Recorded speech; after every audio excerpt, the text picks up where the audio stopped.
Okay, so we're gonna make hash.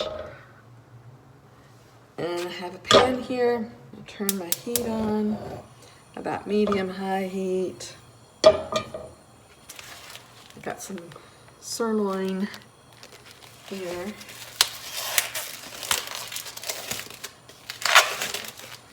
Dump it in.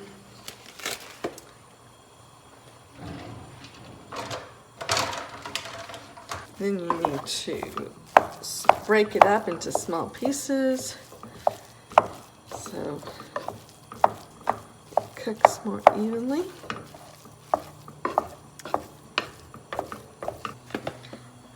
I like to cook it with onions. Onions have good antioxidants that are good for you. You can chop your own onions,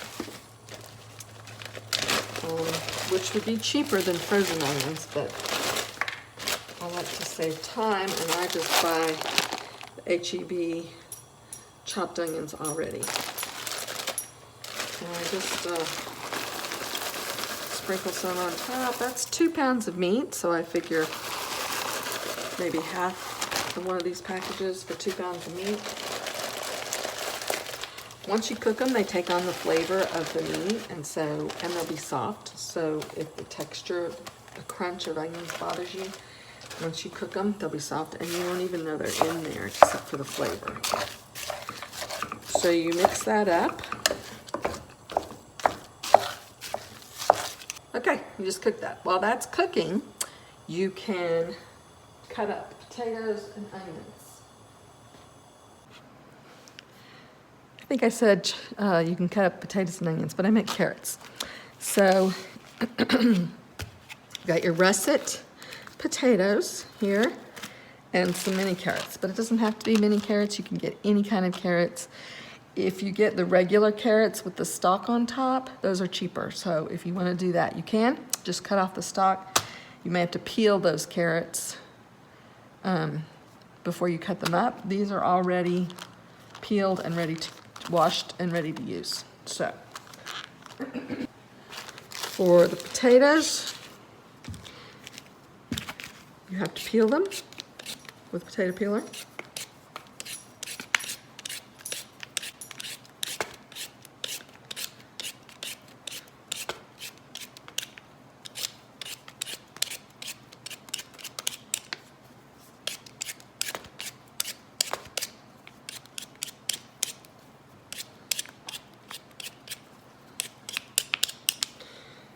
After you peel it, you need to wash it.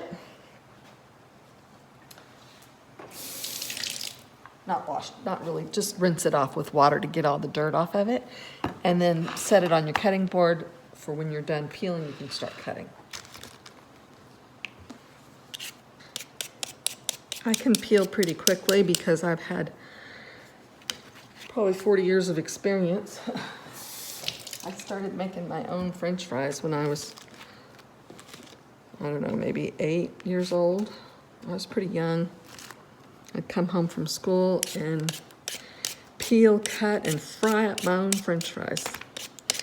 We lived in South America at the time, and my neighbors used to, or my friends in the neighborhood, used to call me Papas Fritas girl, French fry girl.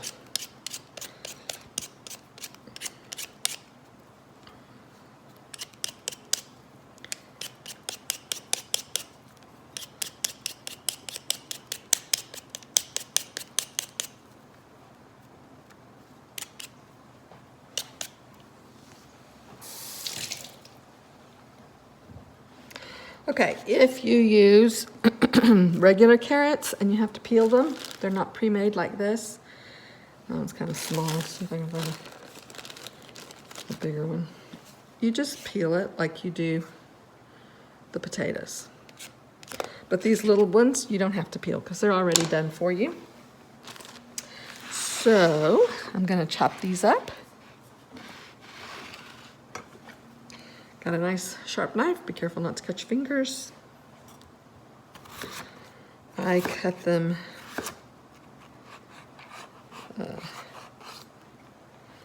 you know, there's really no wrong way.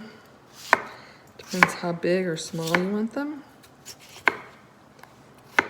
Just cut them up however you can.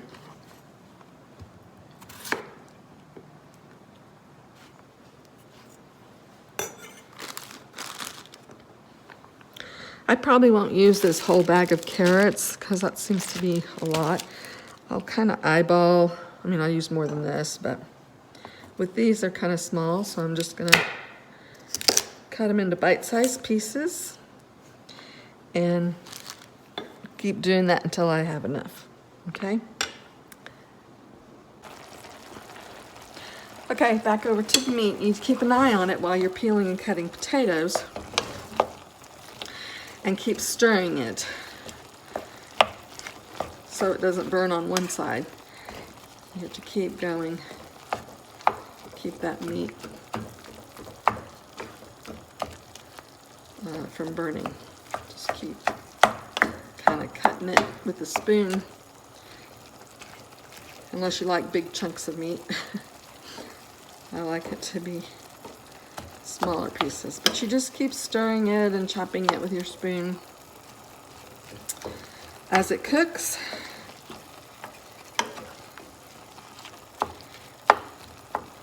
And after it's all cooked, there's still a lot of pink in this. We still have some ways to go. But after it's all cooked, you're going to drain the grease. I like to use this grease for the potatoes because it gives it flavor. So I may pull the meat out and put it in something else. Or it might be easier to use a colander and drain the grease into another pan. And then cook your potatoes and carrots in that pan.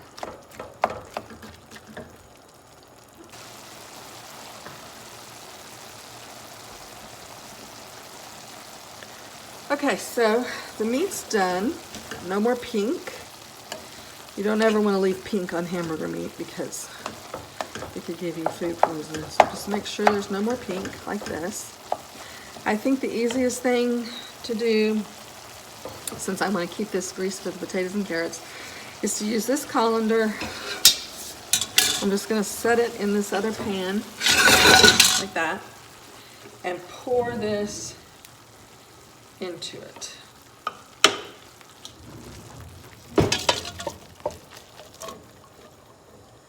You can do this over the sink for safety if you want.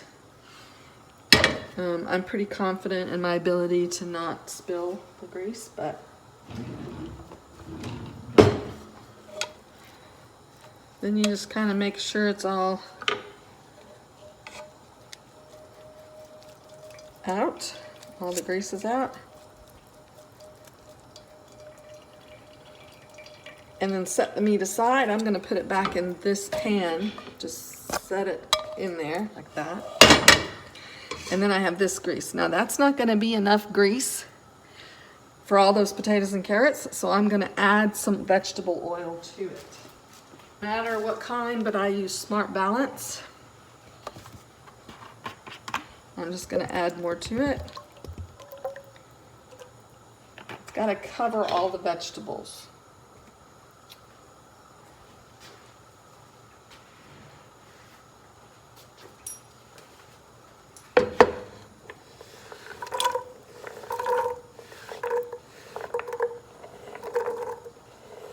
I did end up using that whole bag, by the way, of carrots.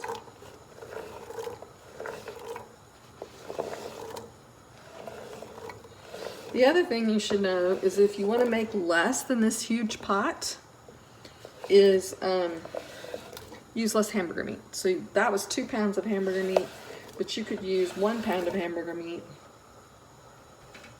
and then use fewer vegetables. I'm just going to stir this up so they all get the oil stuff on them.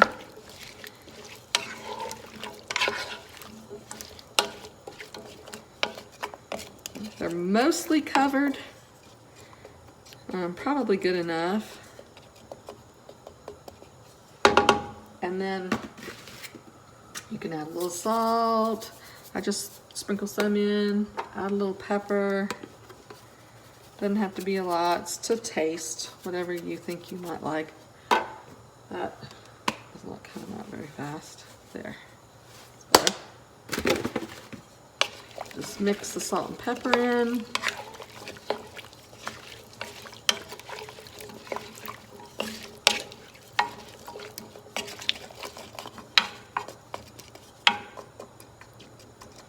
Still on about medium heat. Put a lid on it. That way it will keep the moisture in there, and the vegetables will soften and not fry. Because you don't want them fried, you don't want them crunchy, you want them to stay soft. Okay? So that's probably going to take about 20 minutes or so. So let that cook, and then we'll drain the grease and add the hamburger meat back in, and you have hash.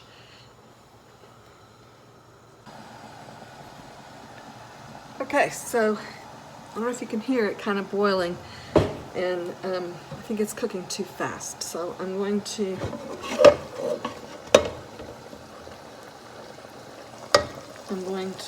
stir it up.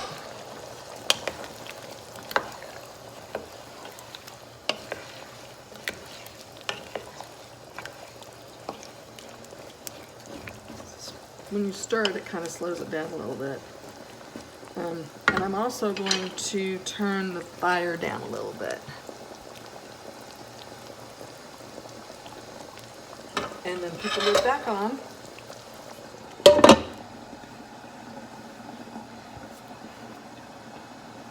And let it cook a little more. I'm going to keep an eye on it because I think it's cooking too fast and I don't want them to fry. I want them just to get soft. So I'll keep an eye on it. I may have to turn the fire down a little bit more.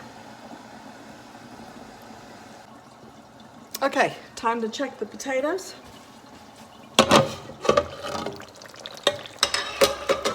Be careful not to burn yourself.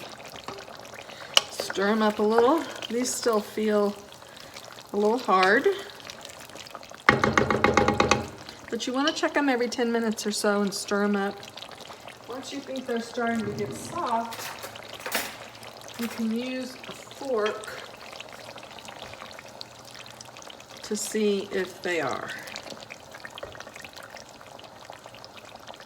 That goes through, but it still feels a little bit hard. I like them really soft. So I'm gonna put the lid back on and cook it maybe 10 more minutes. And then we'll check them again. Okay. These feel very soft now. Go in easily, breaks apart. Carrots are softer. These are perfect. So I'm going to turn it off. Now, here's the hard part. I need to use my colander again. It's over here. So I need to put the hamburger meat somewhere else. So I'm just, there was grease in there and I was gonna empty that, but guess I won't now. Okay, so now I'm gonna take this over to the sink.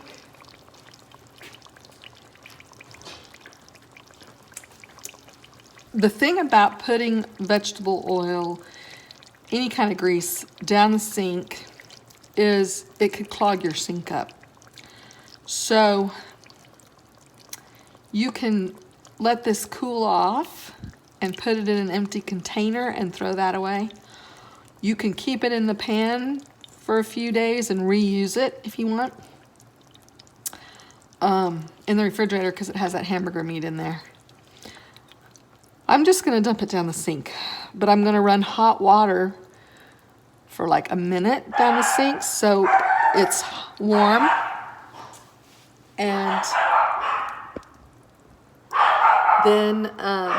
then I can pour the grease down, and then I'm gonna keep running hot water with a little dishwashing soap so it washes all that grease out and away from the house. Okay, that's what I'm gonna do.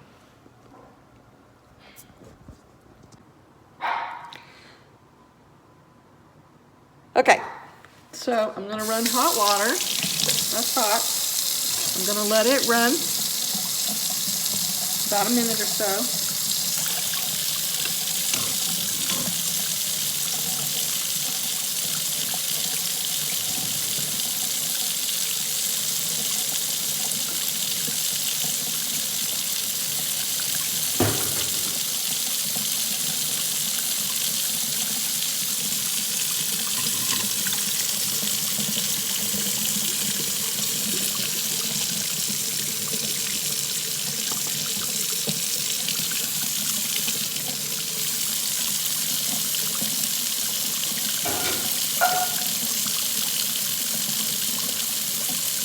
I'm gonna let that drain.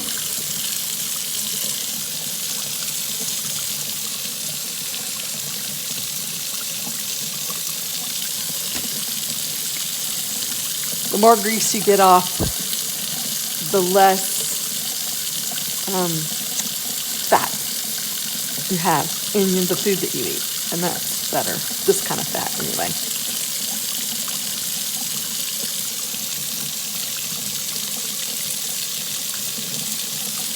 All right, pretty done.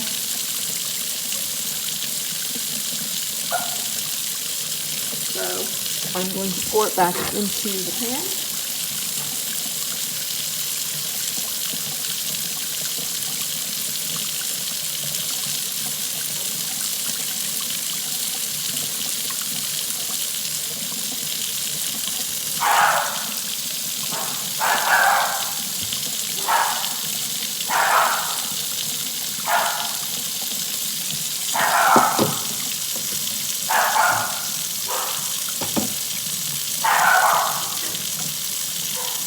I'm going to pour the meat in there too.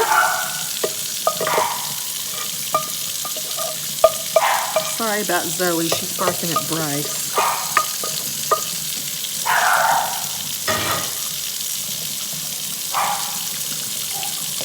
And then I'm just gonna mix it up.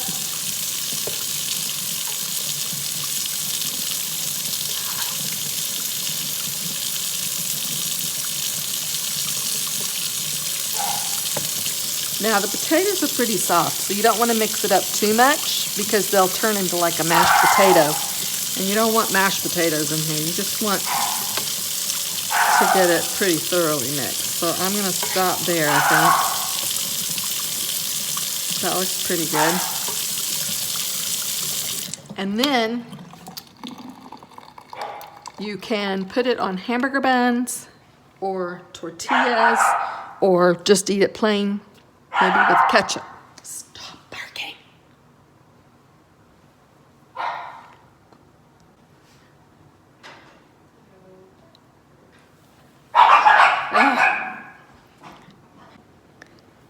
Okay, so if you want it on hamburger bun, or regular bread, either way, or you can eat it just plain.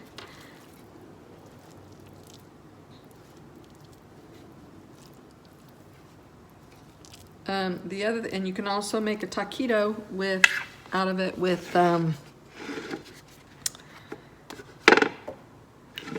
tortillas. The other way you can do it, sorry, is instead of hamburger meat, you can use ground up sausage or ground turkey. It'd be a little bit healthier to use ground turkey, and it tastes good. I like ground turkey. But those are some options.